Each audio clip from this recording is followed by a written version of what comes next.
Hello friends, I hope कि आप सभी अच्छे हैं। मेरा आज का टॉपिक है बहुत इंटरेस्टिंग, जिसमें रहते हैं बच्चे ज्यादातर कंफ्यूज। वो क्या है? Use of each and every when ever there meaning is same. Yes, उनका दोनों का मीनिंग सेम है, प्रत्येक प्रत्येक। So what is the difference? The difference lies in their use. Difference क्या है? उनके प्रयोग में। कैसे? आइए देखते हैं। ईच, ईच का मतलब जब हम बहुत सारे व्यक्तियों में से हर व्यक्ति को एक अलग अलग इंडिविजुअल, एक अलग व्यक्ति के तौर पर देखते हैं। मान लीजिए मेरे पास एक क्लास है जिसमें 35 स्टूडेंट्स हैं और मैं उन सभी स्टूडेंट्स को एक अलग अलग व्यक्ति के तौर पर एज एन सेपरेट इंडिविजुअल देख रही हूँ और मेरा फोकस उन सब पर बारी बारी है। मैं हर व्यक्ति पर बारी बारी ध्यान दे रही हूँ, तो वहां पर यूज होता है ईच। जब हम हर एक व्यक्ति को एक सेपरेट इंडिविजुअल के तौर पर देखते हैं। इसके एग्जांपल देखिए।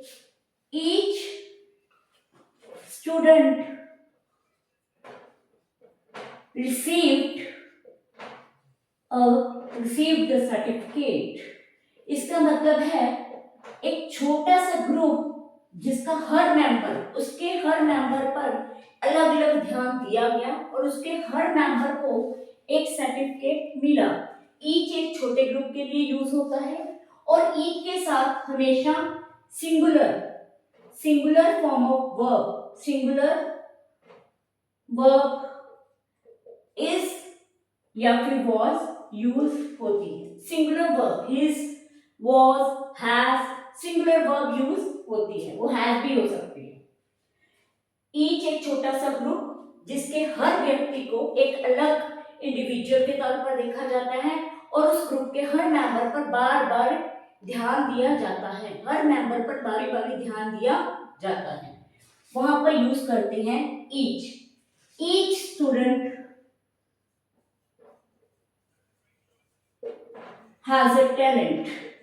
इसका मतलब है कि हर व्यक्ति में एक डिफरेंट, क्योंकि हर व्यक्ति अपने आप में अनोखा है और उसमें कोई ना कोई गुण है, उसमें कोई ना कोई क्वालिटी है। हर व्यक्ति में कोई ना कोई योग्यता है, कोई ना कोई टैलेंट है। अब देखते हैं एवरी को। एवरी को जब हम बहुत सारे व्यक्तियों को एज एन ग्रुप देखते हैं।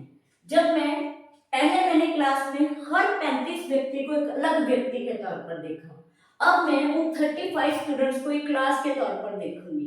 अब मैं मान लीजिए 35 स्टूडेंट्स मेरी क्लास में हैं, तो अगर प्रिंसिपल ने मुझे बुलाना है तो वो मुझे कैसे बुलाएंगे? क्या आप 35 स्टूडेंट्स को लेंगे? नहीं, वो बोलेंगे +2 आर्ट्स को या +2 कॉमर्स को या फिर 10th को, 10th ए को, 10th बी को अपने साथ ले आइए।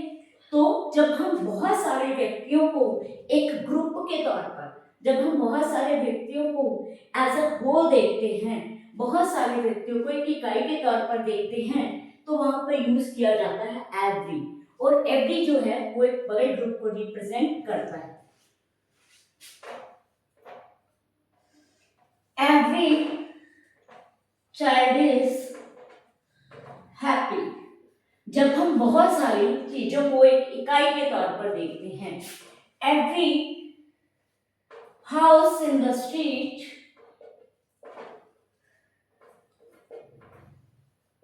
Has a garden. पहला देखते हैं कि हर बच्चा खुश है। Every house in the street has a garden. किस गली में जितने भी घर हैं, सबके घर क्या है? उनके सबके घर के आगे क्या है? गार्डन है। एक यूनिट है, एक एरिया है, एक कॉलोनी है। सभी उस गली के सभी घरों को हम एक एज ए कॉलोनी देखेंगे। जब एक बहुत सारी चीजों को एज ए यूनिट, एक इकाई के तौर पर देखा जाता है, वहां पर यूज होता है एवरी। और जहां पर एक ही ग्रुप के हर व्यक्ति को एक अलग व्यक्ति के तौर पर देखा जाता है, बहुत हर व्यक्ति के ऊपर अलग अलग बारी बारी ध्यान दिया जाता है, वहां पर यूज होता है ईच।